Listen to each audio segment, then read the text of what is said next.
안녕하세요. 8월 22일 목요일입니다.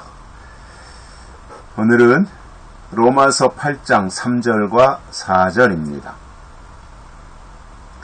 율법이 육신으로 말미암아 연약하여 할 수 없는 그것을 하나님은 하시나니 곧 죄를 인하여 자기 아들을 죄 있는 육신의 모양으로 보내어 육신의 죄를 정하사 육신을 쫓지 않고 그 영을 쫓아 행하는 우리에게 율법의 요구를 이루어지게 하려 하심이니라. 아멘. 우리가 연약해서 할 수 없는 것이 이제 율법을 지키는 거였죠. 한두 가지 아니면 부분적으로 몇 가지는 지킬 수 있지만 율법을 다 지킨다고 하는 것은 불가능한 겁니다. 그렇기 때문에 육신은 율법을 다 지키지 못합니다. 그러나 계속해서 율법은 지키라고 요구합니다. 그리고 율법을 어기면 정죄하는 것이 또한 율법이기도 합니다. 그러나 아무리 정죄하더라도 도저히 인간의 힘으로는 그 율법의 요구를 다 지켜내지 못합니다. 그러니 이게 불가능한 일을 율법은 계속해서 히브리 민족에게 지키라고 요구하셨고 인간은 그것을 지키지 못하고 그러니 점점점 정죄를 당하고 또 죄인 취급을 당할 수밖에 없는 노릇이었습니다. 그러한 가운데서 도저히 인간이 연약해서 육신으로는 율법을 다 지킬 수 없지만 길이 있는데 그게 뭐냐? 하나님은 하신다 이겁니다. 하나님은 하신다. 어떻게 하시느냐? 죄를 인하여 자기 아들을 죄 있는 육신의 모양으로 보내어 육신의 죄를 정하사 이렇게 하셨다는 거예요. 하나님이 독생자 예수 그리스도를 이 땅에 보내셔서 우리가 할 수 없는 그것을 할 수 있도록 육신의 죄를 정케해 주신 겁니다. 깨끗하게 씻어 주셨다 그 말입니다. 예수님은 하나님이신데 하나님이신 예수님이 이 땅에 오실 때는 아들의 모습을 가지고 아들의 신분으로 오신 거예요. 그런데 영으로 오시면 하나님은 영이시잖아요. 그 영이신 하나님이 예수 그리스도로 나타나셨어요. 인카네이션 하신 거죠. 그래서 영이신 하나님이 나타날 때는 그것을 아들이라고 하는 거예요. 아들. 그 독생자 아들 예수님을 죄 있는 육신의 모양으로 보내셨고 그리고 우리 인간이 가지고 있는 육신의 모든 죄를 정케해 주신 겁니다. 십자가에서. 그것이 예수님이 2000년 전에 이 땅에 오신 목적이에요. 우리의 모든 죄를 짊어지시고 율법의 요구를 인간의 힘으로 도저히 이룰 수 없지만 하나님의 아들 독생자 예수님이 이 땅에 오셔서 우리가 연약해서 할 수 없는 그것을 예수님이 짊어지도록 하시고 우리를 깨끗하게 해 주신 겁니다.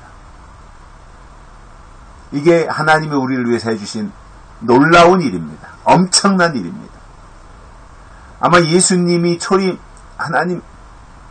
하나님의 아들 예수님이 이 땅에 육신의 몸을 입고 오시지 않았다면 사람은 영원히 율법의 요구를 이루지 못했을 겁니다.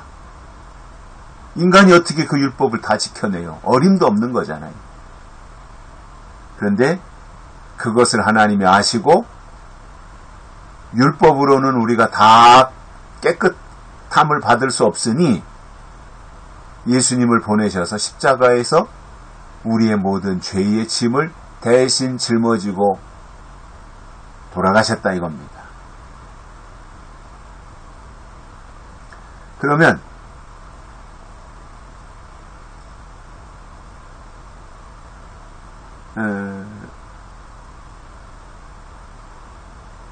그 하나님의 아들 예수 그리스도가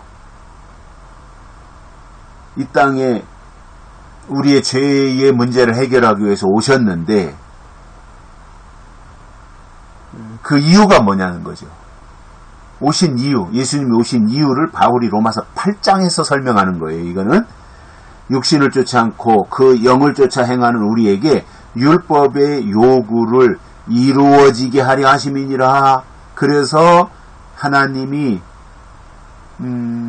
그 아들 예수님을 죄 있는 육신의 모양으로 보내어 우리의 육신의 죄를 깨끗하게 해 주셨다 그 말입니다. 그러니 그동안에 예수님이 오시기 전에는 육신을 쫓아 행하던 사람들이 예수님 오신 이후로는 더 이상 육신을 쫓지 아니하고 영을 쫓아서 행하는 것으로 바뀌는 겁니다. 그래서 구약은 육신의 시대라면 신약은 영의 시대예요. 구약에서는 율법을 지키도록 요구했다면 신약에서는 더 이상 율법을 지키도록 요구하지 않으세요. 예수님이 십자가에 달려 죽으시면서 그것을 다 이루셨어요. 이제는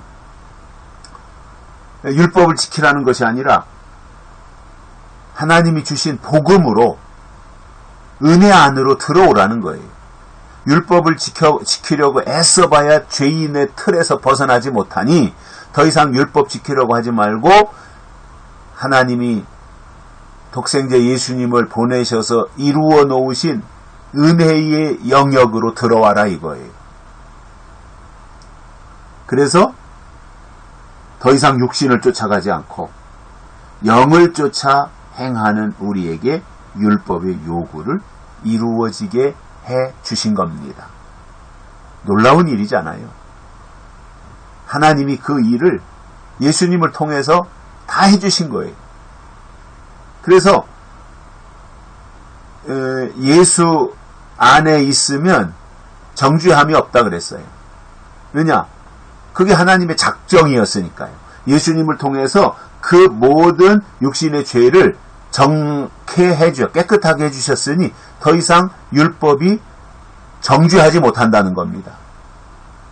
이게 하나님의 놀라운 사랑인 거죠. 엄청난 사건이잖아요. 그 일을 위해서 독생자 예수님의 목숨을 던지신 거예요. 그리고 우리를 살리신 거예요. 건져내신 거예요. 이 놀라운 사건, 이 엄청난 사건, 오직 우리 기독교에만 존재하는 이 놀라운 사건, 이게 사실의 영역이잖아요. 사실의 영역. 이것을 우리가 보면서 더 이상 구약으로 돌아가려고 할 것도 없고, 구약은 땅의 법이잖아요.